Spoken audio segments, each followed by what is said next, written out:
કચ્છના રાયણધરપર ગામમાં પથ્થરમારાની ઘટના પછી રોષ વ્યાપ્યો છે। સમસ્ત હિન્દુ સમાજે કલેક્ટરને આવેદનપત્ર પાઠવ્યું છે। તમામ આરોપીઓ પાસે કડકમાં કડક કાર્યવાહીની માંગ છે। ગુનાહિત ઇતિહાસ ધરાવતા આરોપીઓ સામે પાસાની કાર્યવાહીની માંગ છે। આરોપીઓના ગેરકાયદે દબાણો પર બુલડોઝરની કાર્યવાહી કરવામાં આવે તેવી પણ માંગ કરાઈ છે। નાના વરનોરા ગામમાં પોલીસ સ્ટેશન બનાવવામાં આવે તેવી માંગ કરાઈ છે।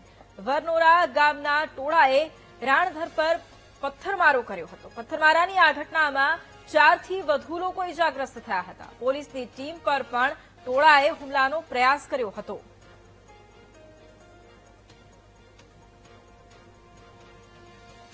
પ્રશાસનના તમામ વિભાગો સંકલિત રીતે સર્વગ્રાહી અને પરિણામલક્ષી કાર્યવાહી કરી આવા એપિસેન્ટરો નાબૂદ કરે અને કચ્છભરના નાગરિકોને પણ અપીલ છે કે વર્તમાનમાં આપણે બંધારણીય હકો અને આપણા અધિકારો તો માંગીએ છીએ, પણ સાથે સાથે આપણું નાગરિક કર્તવ્ય, નાગરિક ધર્મ પણ છે કે આવા અસામાજિક અરાષ્ટ્રીય પ્રવૃત્તિઓ આ કચ્છ જેવા સીમાવર્તી સંવેદનશીલ જે પ્રદેશ છે, જિલ્લો છે, એમાંથી સમાજના સહયોગથી પ્રશાસન સાથે રહી અને કાયદાકીય રીતે સમાજ છે એ આવા તત્વોને નેસ્તનાબૂદ કરે।